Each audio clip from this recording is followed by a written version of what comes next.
Thank you very much, Senator. We appreciate that.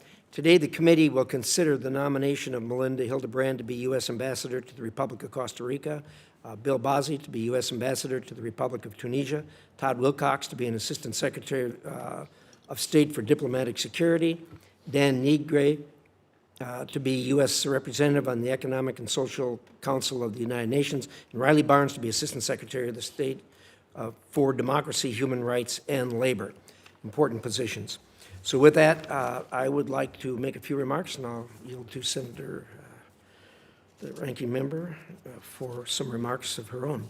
So thank you to our witnesses today and their families for being here today and your willingness to serve.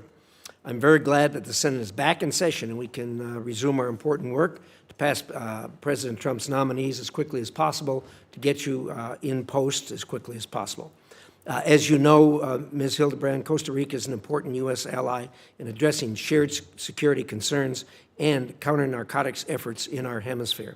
Secretary of State Rubio visited Costa Rica in February, signaling the importance of this relationship and need to work together to address Chinese malign influence in the country and Central America.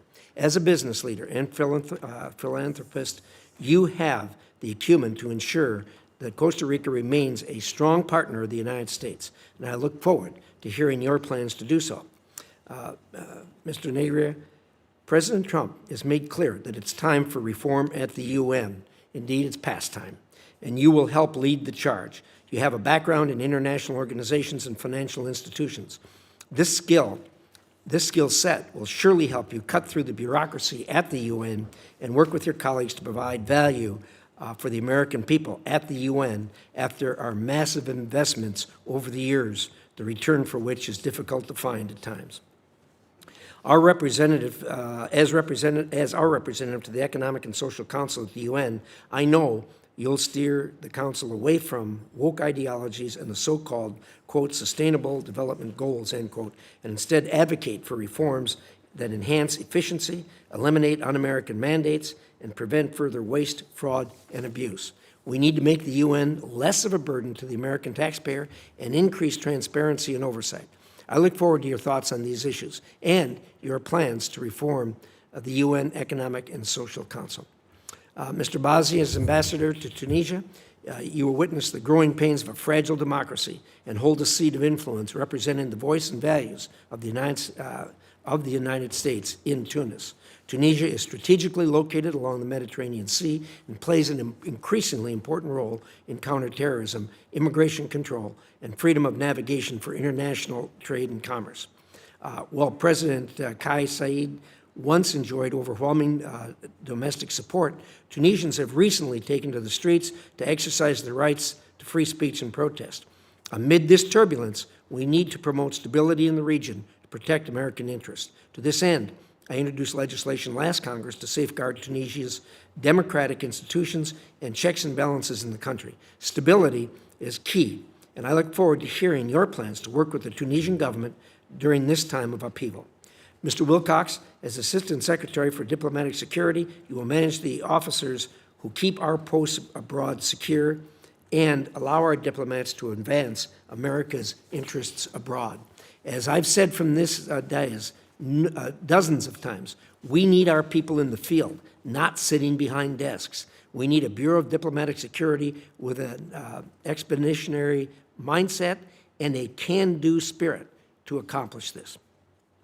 This was not the case during the previous administration, and I'll give you an example. When I was ranking member of this committee, the head of the Bureau of Diplomatic Security refused to give me information on a potential intelligence leak that I needed to do my job properly. And by the way, I was also senior member of the Intelligence Committee on the Republican side at that time. Not only did he refuse this to me, he refused it to the chairman of this committee. This was a shocking event that I know will not occur under your watch or under the leadership of Secretary Rubio.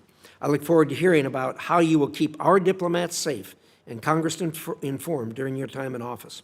Mr. Barnes, President Trump has shown his commitment to internationally recognized human rights through his many peace agreements and to work to end wars around the world, and Secretary Rubio has emphasized internationally recognized human rights in his bilateral and multilateral engagements, which is consistent with his excellent work during his time in the Senate and on this committee and the Intelligence Committee. As Assistant Secretary for Democracy, Human Rights, and Labor, you'll not only need to keep up with the record pace of peace talks and engagement with world leaders, but also help the Secretary and the President further these aims and bring stability to the world.